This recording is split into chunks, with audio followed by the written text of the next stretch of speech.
जय माता के प्रिय भक्तों, आज नवरात्रि का दूसरा दिन है अर्थात चैत्र नवरात्रि का दूसरा दिन है।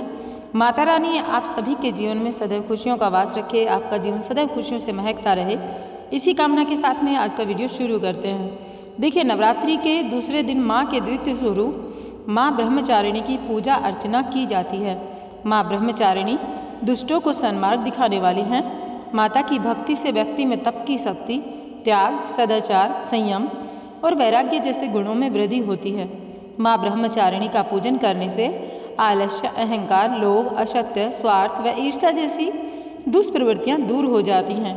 माँ का स्मरण करने से एकाग्रता एवं स्थिरता आती है, साथ ही बुद्धि, विवेक व धैर्य में वृद्धि होती है। माँ का स्वरूप अत्यंत तेजमय और भव्य है। नवरात्रि के दूसरे दिन साधक का मन स्वाधिष्ठान चक्र में स्थित होता है। माँ ब्रह्मचारिणी ने भगवान शिव को पति के रूप में पाने के लिए कठोर तप किया था, जिस कारण माँ को ब्रह्मचारिणी एवं तपश्चारिणी कहा जाता है। अब बात करते हैं माँ ब्रह्मचारिणी की पूजा विधि की। इस दिन सुबह उठकर जल्दी स्नान कर लें, फिर पूजा के स्थान पर गंगा जल डालकर उसकी शुद्धि कर लें। घर के मंदिर में दीप प्रज्वलित करें, माँ का गंगा जल से अभिषेक करें। अब माँ को अर्घ्य दें, माँ को अक्षत, सिंदूर और लाल पुष्प अर्पित करें। प्रसाद के रूप में फल और मिठाई चढ़ाएं। धूप और दीपक जलाकर दुर्गा चालीसा का पाठ करें और फिर माँ की आरती करें। माँ को भोग भी लगाएं। इसका बात का ध्यान रखें कि भगवान को सिर्फ सात्विक चीज़ों का भोग लगाया जाता है। अब मैं आपको बताने वाली हूँ माँ ब्रह्मचारिणी को कौन से भोग पसंद हैं। देवी माँ ब्रह्मचारिणी को गुड़हल और कमल का फूल बेहद पसंद है, इसलिए इनकी पूजा के दौरान इन्हीं फूलों को श्रीदेवी के चरणों में अर्पित करें। चूँकि माँ को चीनी और मिश्री काफ़ी पसंद है, इसलिए माँ को भोग में चीनी, मिश्री और पंचामृत का भोग लगाएं। माँ ब्रह्मचारिणी को दूध और दूध से बने व्यंजन अति प्रिय होते हैं, इसलिए आप उन्हें दूध से बने व्यंजनों का भोग लगा सकते हैं। इस भोग से देवी ब्रह्मचारिणी प्रसन्न होती है।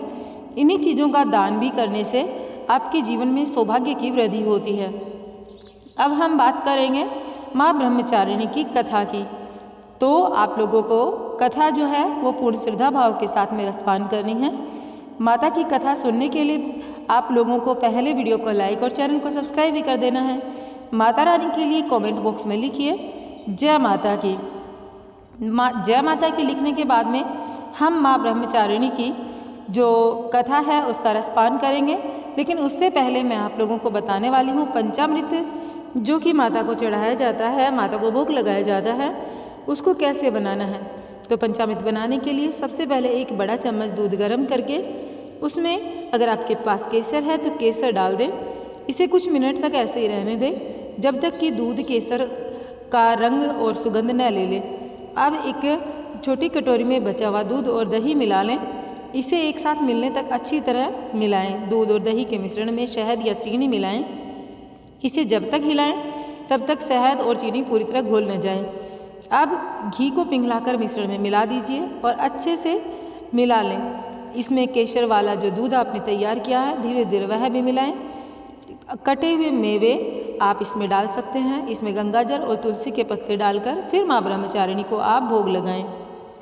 ऐसे इस तरीके से आप माँ ब्रह्मचारिणी का भोग तैयार कर सकते हैं। अब हम माता की कथा का रसपान करने वाले हैं।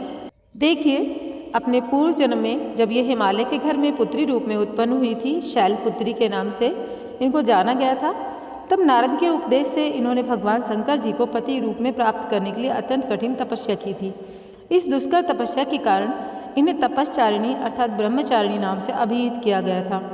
1000 वर्ष तक उन्होंने केवल फल फूल खाकर अपना समय व्यतीत किया और 100 वर्षों तक केवल शाक पर निर्वाह किया। कुछ दिनों तक कठिन उपवास रखते हुए देवी ने खुले आकाश के नीचे वर्षा और धूप के भयानक कष्ट सहे। इस कठिन तपस्या के पश्चात 3000 वर्षों तक केवल जमीन पर टूटकर गिरे हुए बेलपत्रों को खाकर वे भगवान शिव की आराधना करती रही। इसके बाद उन्होंने सूखे बेलपत्रों को भी खाना छोड़ दिया और कई हजार वर्षों तक निर्जल और निराहार तपस्या की। पत्तों को भी खाना छोड़ देने के कारण उनका एक नाम अर्पणा भी पड़ गया था। कई हजार वर्षों की इस कठिन तपस्या के कारण माँ ब्रह्मचारिणी देवी का शरीर एकदम क्षीण हो उठा और उनकी यह दशा देखकर उनकी माता मीना अत्यंत दुखी हुई और उन्होंने इस कठिन तपस्या से विरक्त करने के लिए आवाज़ दी, उमा। तब से देवी ब्रह्मचारिणी का एक नाम उमा भी पड़ गया। उनकी इन तपस्या से तीनों लोकों में हाहाकार मच गया। देवता, ऋषि, सिद्धगण, मुनि सभी देवी ब्रह्मचारिणी की इस तपस्या को अभूतपूर्व पुण्यकृत्य बताते हुए उनकी सराहना करने लगे। अंत में पितामह ब्रह्मा जी ने आकाशवाणी के द्वारा उन्हें संबोधित करते हुए प्रसन्न स्वर में कहा, हे देवी, आज तक किसी ने ऐसी कठोर तपस्या नहीं की जैसी तुमने की है। तुम्हारे इस अलौकिक कृत्य की चारों ओर सराहना हो रही है। तुम्हारी मनोकामना सर्वतोभावेन परिपूर्ण होगी। भगवान चंद्रमौली शिव जी तुम्हें पति रूप में अवश्य प्राप्त होंगे। अब तुम तपस्या से विरत होकर अपने घर लौट आओ। शीघ्र ही तुम्हारे पिता तुम्हें बुलाने आ रहे हैं। तो इस तरीके से देवी ब्रह्मचारिणी की जो कथा है वह हमने सुनी।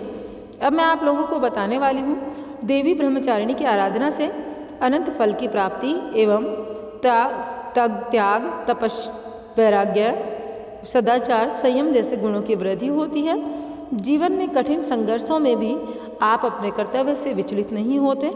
माँ ब्रह्मचारिणी देवी की कृपा से सर्वत्र सिद्धि और विजय की प्राप्ति होती है। लालसाओं से मुक्ति के लिए माँ ब्रह्मचारिणी का ध्यान लगाना बहुत अच्छा होता है। अब मैं आप लोगों को माँ का स्तुति मंत्र बताने वाली हूँ। या देवी सर्वभूतेषु माँ ब्रह्मचारिणी रूपेण संस्थिता नमस्तस्यै नमस्तस्यै नमस्तस्यै नमो नमः। दूसरा माँ का मंत्र है दधाना कर पदभ्याम अक्षमाला कमंडलु देवी प्रसिद्धितु मयि ब्रह्मचारिण्य उत्तमा। तो प्रिय भक्तों, यहाँ पर माँ का जो प्रिय मंत्र है वह और माता की आराधना करने का जो तरीका है वह मैंने आप लोगों को बताया। अगर आप लोगों को थोड़ा सा भी यह वीडियो पसंद आया हो तो वीडियो को लाइक कीजिएगा और चैनल को सब्सक्राइब कीजिएगा। मैं आप लोगों के लिए इसी तरीके के वीडियोस लेकर आती रहती हूँ और मेरे से जुड़े रहने के लिए आपको चैनल को सब्सक्राइब करना होगा और वीडियो को लाइक करना होगा ताकि आने वाले हर एक वीडियो का नोटिफिकेशन आप तक पहुँचे और आप मेरे साथ माता की आराधना में जुड़ पाएँ। तो दुर्गा सप्तशती के पाठ भी हमारे चैनल पर ऑलरेडी आते रहते हैं, तो आप वह पाठ भी सुनिएगा।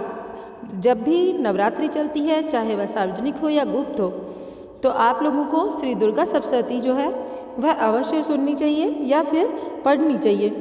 तो आप माता की आराधना में कोई कमी न छोड़ें और श्री दुर्गा सप्तशती के पाठ भी अवश्य सुनें। इसके साथ ही हमारे चैनल पर हर महीने जो कथा होती है मास के अकॉर्डिंग वह ऑलरेडी अपलोड होती रहती है, तो आप उसको सुनने के लिए भी चैनल को सब्सक्राइब कर लें। माता रानी आप सभी का जीवन सदैव सुख में रखे, इसी कामना के साथ में विदा लेना चाहूँगी। मिलूँगी एक नए वीडियो के साथ।